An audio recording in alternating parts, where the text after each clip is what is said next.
Okay. Are we live? Yes, we are. We're live. I think so. Welcome, everybody. Matt, it's good to see you. Rob, it's good to see you again, too. You just got back from Florida? I did, actually. It was beautiful down there. Yes. Wow. Some nice weather, a little bit of sun. Had to work whenever, I tried not to work, but I did a little bit. Well, it's good to have you back in the inclement weather of the Midwest. And then we have Lance Hart. He's off screen. He's kind of, if you've seen the Joe Rogan podcast, Lance is Jamie. So you may see us refer to Lance, but he's the wizard behind this whole operation. Right. So anyway, how y'all doing? Well, kick us off, Matt. This is a quarterly update, and we're excited to be here. Yeah, so this is, we hope, the first of a series we're going to do every quarter. We love the fact you guys are joining us here. So our trusted TSDs, TSB, whichever way you want to call it there, some of our trusted partners here coming in. So we want to give you a little update on some of the things that we're doing on some of our products. Particularly, we've got some new security services that we've been launching here in the last year. And we've got Chris DeBrunner, which is one of our key leads, director of our security services, that are kind of go through and give us some insights. He's there. Awesome. Oh, He'll yeah. swing in. Hey, before we get started, we did have a fun little contest where there's a $1,000 dinner with us. Maybe use it for your team as a TSD, as a trusted advisor, with a customer, where we'll come out and that's for, we'll do a drawing at the end. And if you have questions, that will give you a 5X chance to win. So please stay engaged, and those questions will go over to Lance. And the questions are posted where, Gabby, in the session, right? You're collecting those? Okay. All right, fantastic. Well, let's go ahead and go to the first slide, if we would, Lance. All right, cool. We wanted to kind of reset for some of the folks maybe who don't, still learning about CBTS. Really, our kind of claim to fame, and you can keep going through this, Lance. Our claim to fame really in the channel is about taking best-of-breed OEM solutions, the leaders of technology out there that in the past typically you had to buy those solutions as CapEx, right? And either deploy them yourselves or wrap services around it. And we wrap a world-class service wrapper around it, really pre-sales to project management to day two, et cetera. And you see some of the things that we've turned as a service offerings. And we're constantly having new vendors come to us. Yeah, we've been successful enough that we've got partners. And go ahead. You know it's working when your door's getting knocked on to say, hey, we want to be in your ecosystem. Yep. We've seen how you've delivered these as a service offerings on the right, but they see the magnitude of the customers we've won with the channel, and say we want to participate in that as the OEM, and then we have to vet the technology, we have to vet their ability to be a service provider that we can support, that we can trust, that we can deliver for customers on behalf of their customers. And we're in the middle of doing that with Cato right there. You see that with Cato. We're in the middle of doing that right now with Cato. So go ahead, Lance. Go to the next slide if you would. We want to give you some updates here, particularly on the UCaaS, CCaaS, and NaaS side, maybe about 10 minutes here. And then we're going to bring Chris in and go much deeper on the security side. So Lance, go ahead and give me another slide if you would. One of the big things that I think we've all been seeing in the channel here is that Cisco has really kind of finally woken up over the course of the last year and really added a lot of new capabilities into a product mix they call Webex calling.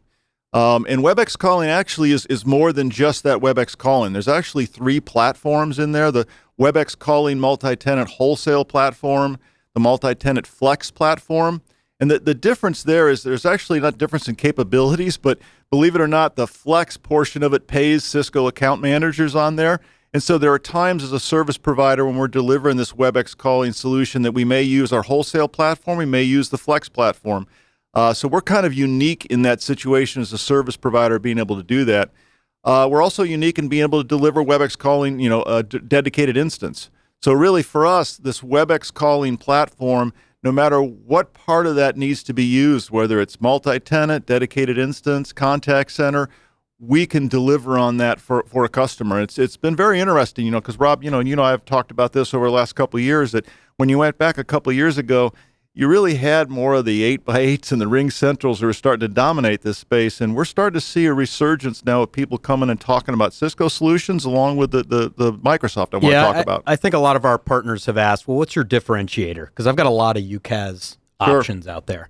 And our differentiator was really the slide that we showed before, is that we leverage OEM technology and wrap a service around, or a wrapper around it. That's different than those companies like an 8x8 or Ring Central that have their own intellectual property that have been a great fit for certain customers in the market. And still are. Where we've really focused is on those OEMs. And for us, that shift is really taking place as Microsoft and Cisco have invested in the market. They're actually partnering more. There's a commercial that, I played that for our team, where you're going to see Cisco and Microsoft partner in the market. And where I think that's going to have the biggest impact is where you've got a Microsoft or Cisco rep in the more enterprise or upmarket accounts, where not only is the technology aligned, both on the hardware, the software, but also in the selling motion between those two. And that's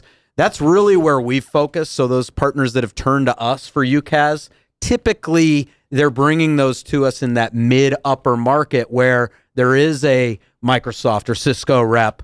A predisposition to it as well. And we haven't been tied down by this intellectual property debt that we have. We've been able to just kind of migrate through the market. And that's really the differentiator that I think the partner should take away. Yep, absolutely. If you notice here on the screen there, Rob, I put up there we were just awarded the Webex Managed Service Provider last year for 2022. That's awesome. Right. So it's we've got great depth on the Cisco side, and this new Webex calling, Webex Contact Center platform, it surprised me. We're getting more and more interest in the last 3 months than we did the previous. It's really starting to explode. A partner told me last week, he said, it's nice knowing that we've got somebody that understands both Microsoft and Cisco, because in these accounts, they might think they want to go all Microsoft, but maybe they need more traditional UCaaS that's on the Cisco side, or vice versa, and we're uniquely positioned to help in that. Well, we're in a 20,000 seat hospital right now, where about 60% of it's going to be Teams and about 40% our UCaaS platform for local survivability, analog lines, et cetera. So it's a big deal. On the Microsoft Teams side there too, you see Operator Connect. We're one of I think it's the last number is about 40 people that are in our Operator Connect program. So that's a big strength of ours as well now. And Lance, if you'll do one more, I think. Well, before we move on, I have a question. Sure. I have a question here. It said somebody said, I thought I saw Silver Peak on the previous slide. Is CBTS offering managed Silver Peak SD-WAN? We are not today, but we are a very large HP partner, and we're in the middle right now of talking to HP about bringing both the Aruba and the Silver Peak line in as a managed service.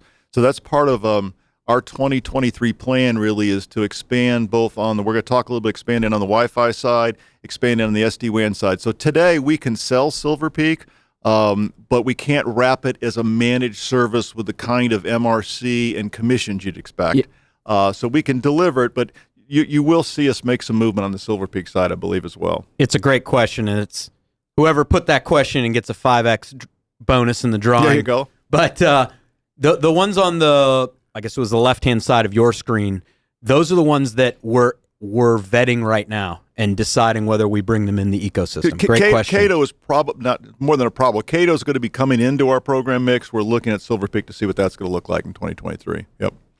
Well, we've got to get through this pretty quick, so because we want to get Chris in go here. Back one, please. I do want to mention here, one of the things that might be new for some of you folks too is that we now are able to deliver global dial tone using either Microsoft or Cisco dial plans. It's still kind of an individual case basis. We want to make sure we're the right fit. But in the past, a lot of people only knew us as being able to deliver dial tone in North America, Canada, and the United States. And we're now able to use Microsoft plans and Cisco plans to be able to deliver a holistic solution. And again, even mixing across these platforms. So yeah, go ahead, Lance. The other thing I want to talk about here too is we've added Juniper in. Some of you may or may not know this.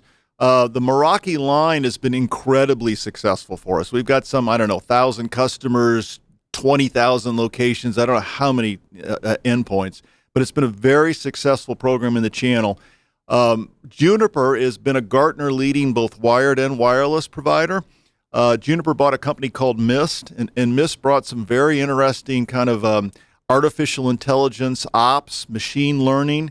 And so the Juniper network is starting to be picked up by a lot of large enterprise folks like UPS converted everything over to Juniper. And it's a lot to do with their kind of AI and virtual assistant tools. If you go ahead and hit the next screen here, It's really the idea of building client service level objectives. You saw that SLA. Go back. Oh. You saw the SLO before, kind of the service level objectives for a client and being able to actually alert on, did a particular client have less than 97% connection rate, these kinds of things. So for those folks out there, we'd love to look at Juniper with you as well. We see a lot of take on that in the enterprise, education sphere, et cetera. What advantages does being an Operator Connect partner with Microsoft offer? Oh, it's a great question. We were just talking about that earlier. We were meeting with the lead of our network about an hour ago. Operator Connect makes it much easier for both us and the customer to manage their Teams tenant. The telephone numbers automatically come in there. They're visible inside the Teams tenant. It's easy to take a telephone number and assign it to an auto attender, to hunt group. Those kinds of things in the past with direct route, you had to do it with a PowerShell script, and it was kind of hidden in the environment. So Operator Connect makes it much easier for us to deliver and much easier for a customer to manage that tenant as well. Matt, as a follow-on to that, why don't you? We just heard an example where a customer saw, because it's their tenant, saw that they could do work, but when we actually described what it takes, why don't you kind of walk through that example so that our partners can understand that what does the customer see, and then how do we interplay when they want to select one of those providers? Sure. No, it's a great point. So you're right. So the customer can think, okay, I really don't need anybody in the channel. I can just go pick up my credit card, go get an Operator Connect, and get telephone numbers. What service providers like ourselves and CBTS has the ability to do is we become the traffic cop in the cloud, if you would. All that dial tone's coming in, right? So we've got a number of customers that we're delivering Microsoft Teams to, but we've built a separate SIP trunk out to their Genesis platform. Or Microsoft Teams, and we build a separate SIP trunk into their Twilio. Or I talked about that hospital earlier. We're delivering Teams, and then we're delivering our UCaaS and local survivability. So the ability for us to be central in that dial tone and be able to control those dial plans, that experience, help them with migration during a period, because a lot of times these moves take time. So I think there's still a big value in the right kind of service provider who can deliver these and help with those customers. Yeah, so I think for those trusted advisors out there, the importance is, as your customers looking at their tenant and Operator Connect, having those conversations with companies like CBTS in those instances can help a customer navigate what they can do, what they can't, because the devil's in the details. Oh, absolutely. Yep. I have another question. Oh, all right. We got to keep going at some point here. Yeah, but yes, I got two more. Okay. I have several clients that have Cisco Finesse. Do you guys know when that will be sunsetting? I don't know when Finesse will be sunset, particularly, probably quite some time, because Finesse is still a big part of UCCX or UCC implementation. So that we haven't gotten a date specifically on that. I will say that the Webex client continues to have more and more capabilities, and so we're seeing customers drop the Finesse client even to move into Webex. But we can meet with your partner or talk about that. Yep. And then the last one I have here is, does the co-managed Juniper offering include Juniper SD-WAN 128T? It does not. Yeah, we specifically right now have kept the Juniper line to their wired and wireless networks. We're not moving into the SD-WAN or the 128T today. So, yep. All right, we got one more slide here on the CCaaS side. This is a big announcement for us. We launched this about the middle of last year. We saw a need for a mid-market contact center. You've got the great contact centers of the world, right? The dial pads, the nice in contacts, the Webex contact center 2.0 now, 5.9s. But that stuff is all in the $120 to $250 a seat, kind of depending on what you load in there, right? But we saw this need for a number of customers who kind of wanted 95% of all the multi-stuff, the multi-channel, but at a price point that fits their needs a lot more. Yeah, because the other option is you try to pimp up a UCaaS license as much as you can. And you can't get the omni-channel. You can't get those features. So there's a pretty big gap in the market that we saw between those really high-end providers that you mentioned, and then trying to stretch UCaaS outside its limits, and that's what CXsync's all about. Absolutely. This actually, we did not build this from scratch. We actually partnered with a company called CallCorp. CallCorp was a group of folks who had a bunch of patents on the CCaaS side, some folks from NICE inContact, and went over and launched a company specifically to build a set of tools so that service providers like ourselves, other OEMs could build this kind of contact center. So we would love to do some demos with you guys on it. We're seeing a big uptake on this kind of in the 10 to 50 user range, right? Although there's installations of this up to 400 users that I know of. So we'd love to show some of you guys and gals some of the capabilities here on the CXsync side. Yeah, absolutely. Well, let's get to security. I think that's probably why people are here, but thanks for that update on our other services. So security, sure, it's a big deal. It's a lot of what you've been working on. Well, we all have. I mean, this whole channel, right? 3 years ago, we weren't selling a lot of security, but go ahead and do one more piece there. This you see on the screen here. One more, Lance. Yep. You see on the screen here, a lot of you guys have seen this 5 pillars presentation, some of the big key things that we've been successful in the channel with. But what's really happened for us is that the whole channel, we first started installing SD-WAN, right? And then we started talking about secure web gateways, and kind of SD-WAN and a secure web gateway was a SASE solution. And we've been a leader at that. I show you up here of the Velo Cloud, Palo. We're now launching Palo, as that the CloudGenix purchase has kind of calmed down and Palo's woken up to managed service providers. We're getting ready to launch that as an offering, which has been kind of missing in the channel. So you're going to see that from us. Meraki has always been strong, and we're getting ready to launch Cato. But the security part of it here, right, taken and now moving past and moving into MDR and EDR, patching services, these kinds of things. This is what we want to show you a little bit more in depth today and bring Chris in here. So go ahead and give me the next slide, if you would, here, Lance. Oh, okay. There we go. So a lot of folks here probably on this Webex aren't familiar with the fact of the depth that we've had in our security practice, because it hasn't really been exposed to the channel. We're $1 billion a year firm, couple thousand employees, and we've got a 20-year-old security consulting practice. And we basically, that practice, though, in the past has always been about, come on in, Chris, even if you can't see him here. The practice in the past has always been about delivering security consulting services kind of into our Fortune 1000 customers, big names that you guys would recognize that we've been lucky enough to help with. It's always been a very big NIST, Fabric, CIS controls, et cetera. And originally, when you went back 10 years ago, we're delivering kind of point solutions and some professional services around to deliver those, if you would. Well, we see these enterprise customers then wanting to get more and more managed services, right? Because just like everybody else, they're short on staff. They want kind of security outcomes. They want they want kind of guaranteed business outcomes as opposed to just buying technology.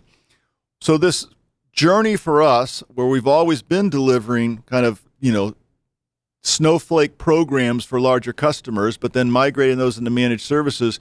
We realized, really going back, we'll call it 24 months ago, that we needed to take our expertise and bring it down into mid-market and specifically bring it in the channel. And I think we're all seeing that in the channel, right, Rob? I mean, you and I have been in here with CBTS for 6 years. You go back 3 years ago, nobody was selling security in the channel. Yeah, I mean, security was, like you said, it was a program for Fortune 1000 customers or companies, and they had their smart people, and they were looking for really tools from a security perspective. What that's turned into is it's gone down market. Completely the mid-market. risk has gone up.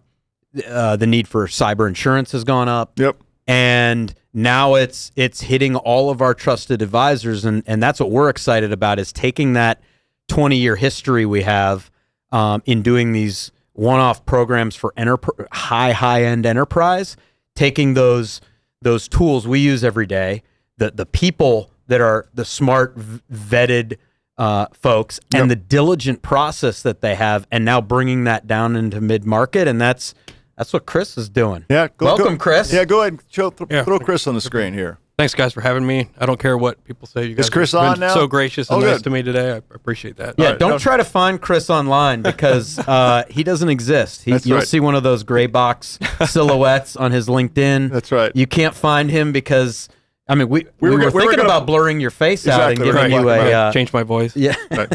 Yeah, So, But Chris, thanks for coming. You've been with us, I think, 20 plus years, right? that's correct. Yes. And you've led a lot of our security, product development, our managed security services. Tell tell us a little bit about kind of your take on this pivot that you see internally for us of starting to expose these services instead of kind of to enterprise and snowflakes, bringing that down mid-market. Yeah, absolutely.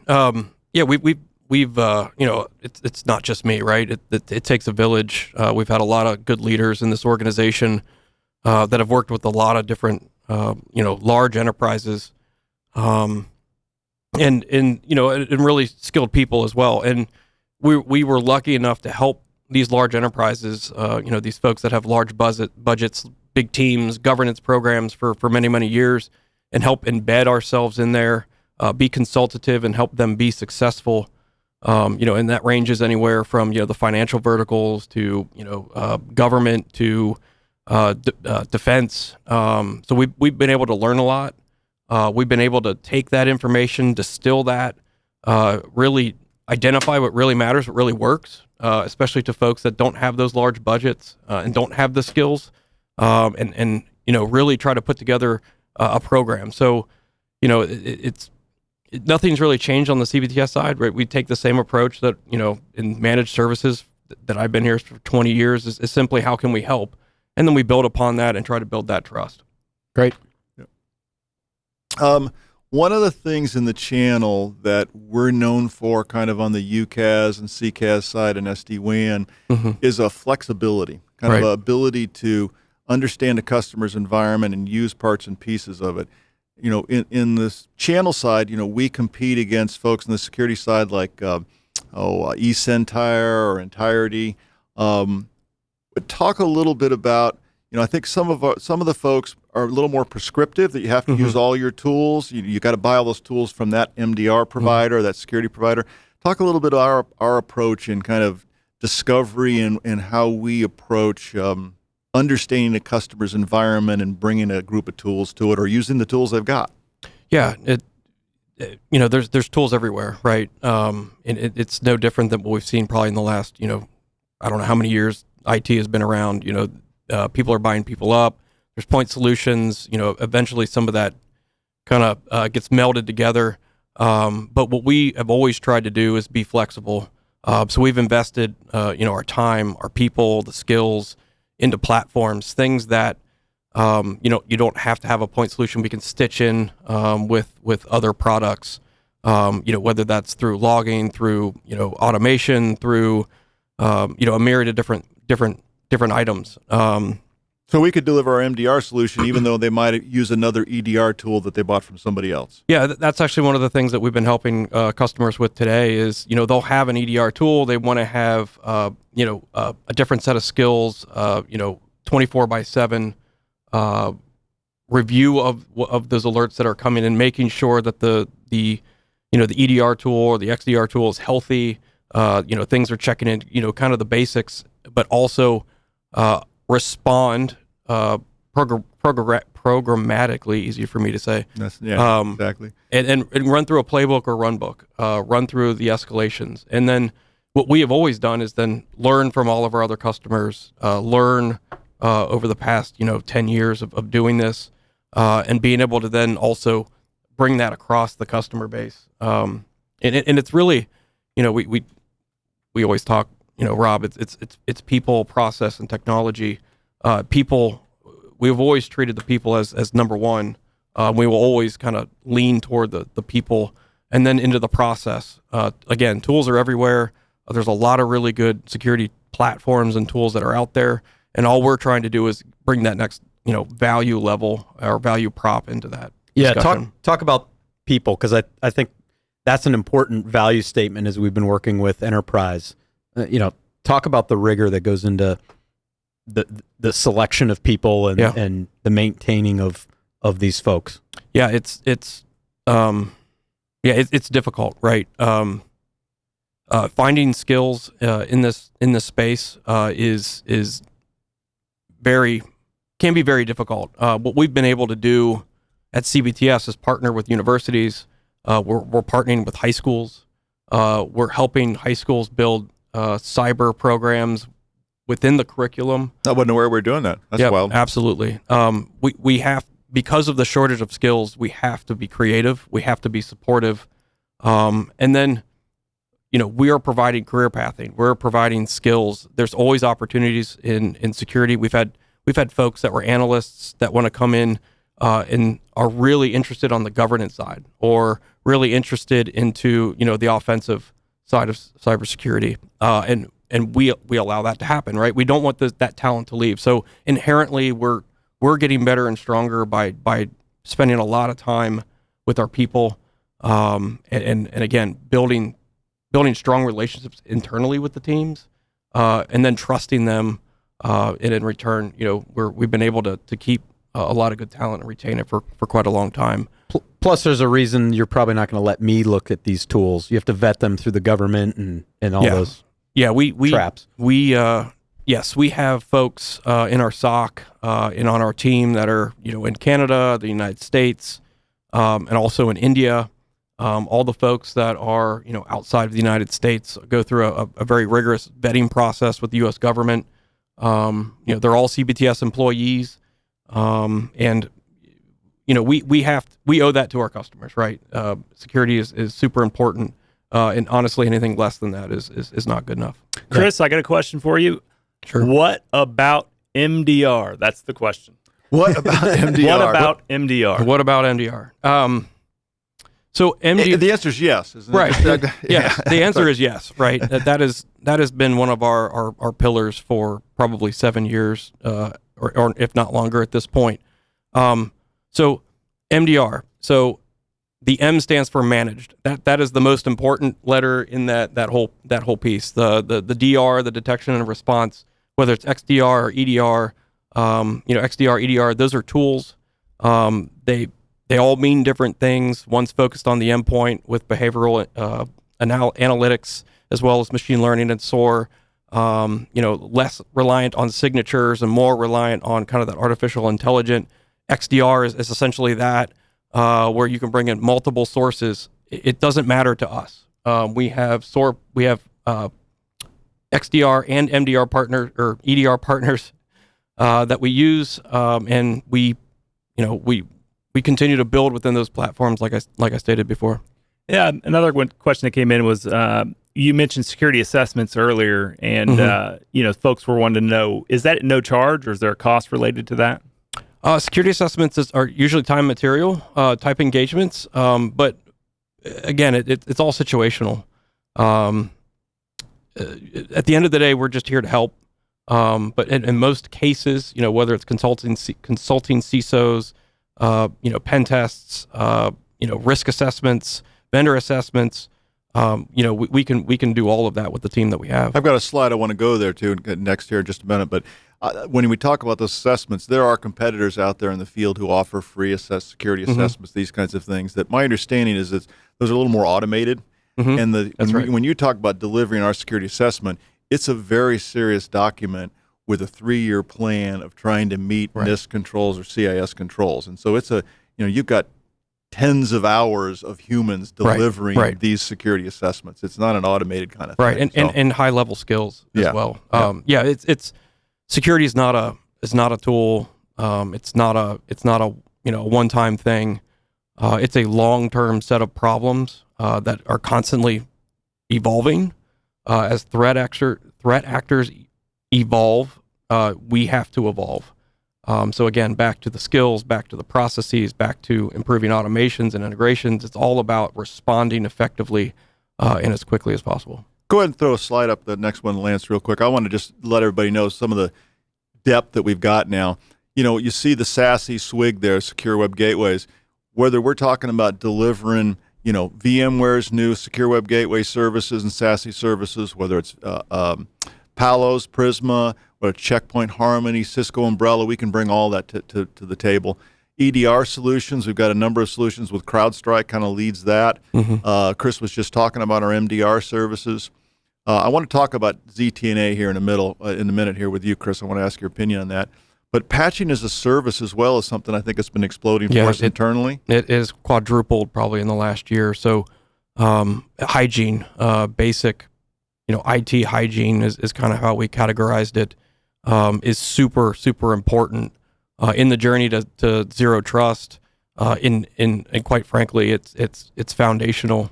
So I know it can sound silly at times that it's just patching, but patching isn't patching anymore. It's not just Windows updates. It's got to make sure your Linux devices are up to date, your mobile devices are up to date, the applications are up to date. Making sure your workstations are up to date. We're a big fix house, I think, using a lot of that tool. Yeah, Untenable along with Untenable on the vulnerability scanning side. That's absolutely right. Right. Yeah. We've seen a huge uptick in vulnerability management and even putting together remediation programs for customers that have legacy applications. You see backup as a service and DR as a service here as well. I know that we've seen a big push in our world about how, it used to be 2 or 3 years ago, backup and DR wasn't kind of thought as a security problem. And now we're seeing cyber insurance policies demanding that they have verified backup and DR in there, and even having yearly audits, those kinds of things. Talk a little bit, if you would, on the professional services side, and then we'll come back and show all our faces here. But talk a little bit about some of the PS work that we can do there that you see on the right. Yeah. My cohort in crime in the security practice at CBTS has done an outstanding job. We've got consulting CISOs, virtual CISOs on staff. That has been a huge addition to our value prop over the last couple of years. And again, it's very much a no pressure, how can we help type of engagement where we build the plan. What's keeping you up at night? How can we help? What have you seen in the news that we can help with? We've got obviously staff augmentation folks that can come in and help over a bucket of hours to help solve a security related problem or remediate a certain thing. Pen tests, application pen tests, vulnerability assessments. We just again we focus in on the people and the skills and building building that career path certification roadmap with our folks, and we think we could help anyone with any security problem. Yeah, and there's a lot on that. Go back to you can bring us back on screen if you want. We already are. Yes. Cool. I've got you. I'm doing that automatically. You don't even need to tell me, buddy. I got you.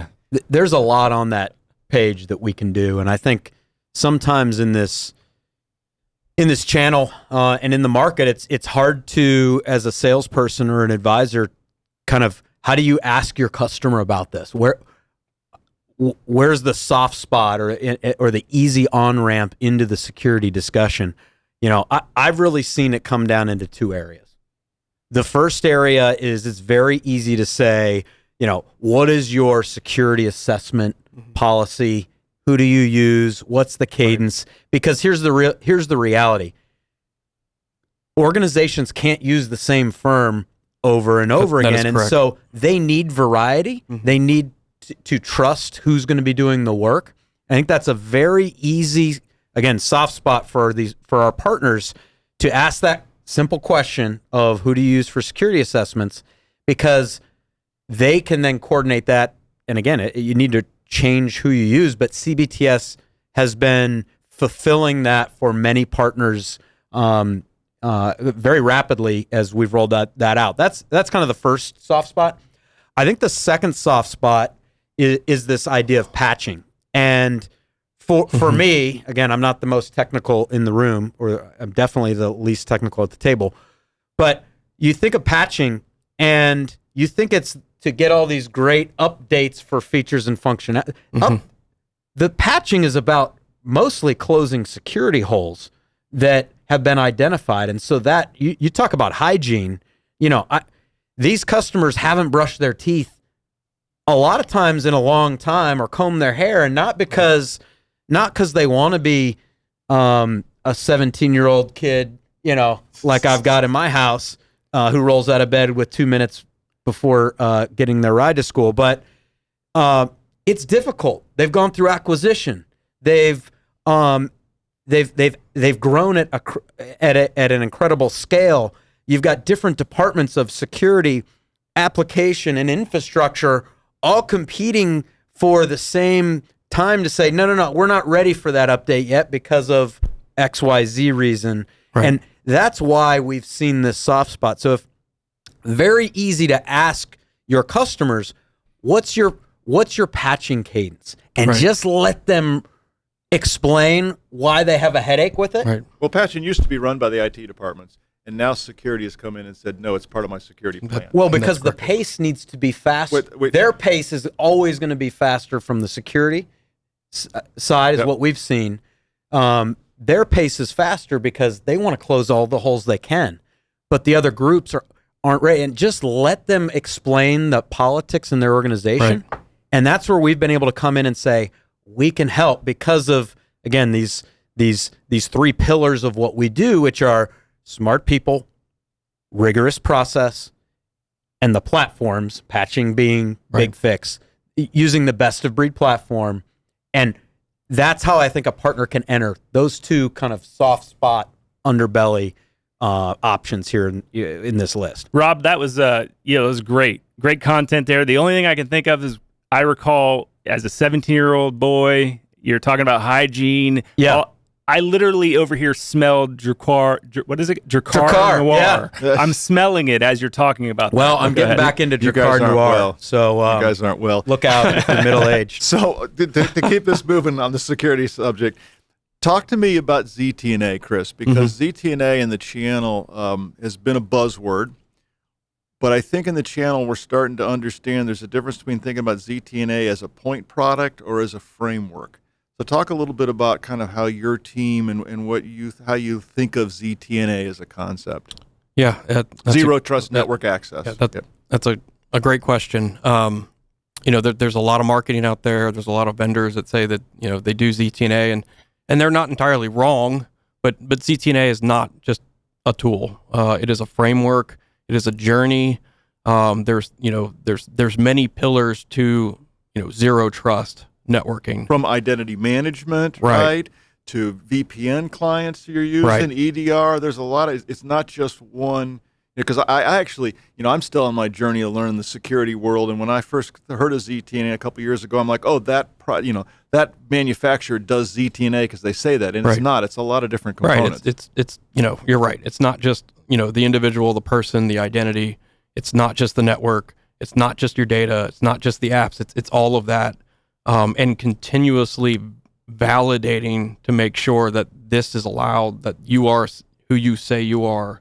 The tools obviously help, but getting to that, especially with organizations that, back to your point around acquisitions and, not having time or the skills, there's a lot of pre-work that goes into that foundationally before you can even consider going down that journey.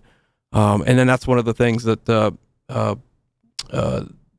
folks on the consulting side are geared and ready to help with. Well, in fact, we just recently launched, right, as ZTNA, we call it ZTNA Readiness Assessment. That's right. And it's the same kind of program, really, of, coming in, meeting with all your people, smart folks on our end, spending a lot of hours building a 3-year plan of what are your existing tools today, from identity management, multi-factor, whatever those things are, and how are we going to help you fit together a program that delivers the ZTNA goals that you need. Right, so. And another piece of that is just the policy work, right? You have to have these policies. You have to train your employees. You have to give them that awareness. And then you have to measure yourself. It's all of that, right? Okay. How are we doing time-wise, first of all? We get a couple more minutes. Okay. One of the things I wrote down here as you were talking, talk about Microsoft. Like, I never thought necessarily of Microsoft in security going back a couple years ago, but I'm hearing more and more of companies who are really thinking of Microsoft as a serious security partner. So, and I know we use quite a few tools on that side too. So talk about that Microsoft thing. Yeah, I'm 100% with you, Matt. If you would have told me, 3 years ago even, that Microsoft would be a huge player in the security space, I don't know what my reaction would have been. But over the last year, with what they've been able to accomplish and the ridiculous amounts of investment that they put into their Azure cloud and their skill sets in and around the security space, we've been able, with our partnership with Microsoft, especially in the public cloud space and that cloud transformation journey that we've been doing for a number of years with some of our customers, we are in a better place. We are more enabled now to use those tools, those features, their artificial intelligence, the platform, right, for our services. And our SOC is powered by Microsoft Sentinel. Okay. There's a lot of content there that we can just automatically stitch in. They've got a lot of playbooks already, pre-built. Connectors to third-party right, equipment. Exactly right. They give us a lot of features where we can be flexible for our customers. And Chris, we were talking about, it's been interesting, that journey to adopt Microsoft and their journey into security, but also the trust that our enterprise customers have with Microsoft. So it's not just us as a managed services provider in the security space adding Microsoft. Our enterprise customers are adopting them. And when you say enterprise, though, we're really talking about customers. Again, CBTS's strength really is in customers kind of in the 500 to 50,000 employee range. So I don't want to confuse folks that we're only talking about enterprise accounts. We've seen this uptake of all these tools and Microsoft's penetration in companies of 1,000 employees, 2,000 employees. That's really where our strength is. Yeah, I think when I use that term Microsoft or enterprise, I think what I'm alluding to is that the biggest companies in the world are trusting Microsoft, which enables the rest of those organizations that are 500 seats and above to then follow fast. Yeah, in that adoption. Well, I think we got one last question, and we can close it out, guys. Okay. I know you guys are close to offering Cato. When can we expect to see Cato? Q2, Q3, Q4, 2003, 2004? I'm going to say what are we talking about? For sure by Q3 and hopefully somewhere in the Q2. We're in the middle of POC with them right now. Cato, if you're not aware, Cato came into the channel strictly selling directly through their direct salespeople. Cato leadership understood that they were going to have to engage service providers. Windstream signed on with them, a number of other MSPs. They understand if they're going to have to expand their marketing network and their sales to bring in these MSPs. And so they specifically reached out to us. We've gone through some very good due diligence with them. What's a little different about our Cato offering is that we're going to treat it just like we do on the VeloCloud side, and that we do all of the project management, all the implementation, all do the day two support. We're really kind of just buying licensing and framework from Cato. So, you're going to definitely see Cato by Q3, and I'd like to say by Q2. So we're getting there. And if I might wrap on, this security conversation, I think there's a lot of talk in the about security in the channel, and the differentiator that I would have our partners think about CBTS is we are absolutely a managed security services provider built upon the three pillars of world-class people that have been vetted and are trusted, diligent process that we've worked with the largest companies in the world on, and then enterprise, or I should say, best of breed tools like BigFix, Microsoft, CrowdStrike, AlertLogic. All of those tools are the foundation for which they can turn to us. Now, again, and I'll say, and I think a lot of our partners have seen this. If you want us to stay in a swim lane because you're presenting a different solution, even a security solution, our team is well schooled in making sure that we stay in our lane, and we do that, pre-call with you before a customer. And call. we walk if we're not the right fit. It's the same. And we'll tell you early and often if we're not the right fit. But I hopefully everybody out there has been able to kind of get a new page turn to security. They got to meet Chris and kind of a window into the type of talent that is behind our organization. So, Chris, I really appreciate you taking time and coming in. Thank you. Thank you, Rob, and thank you for everybody joining us here today. We appreciate it. Thanks, everybody. Take care.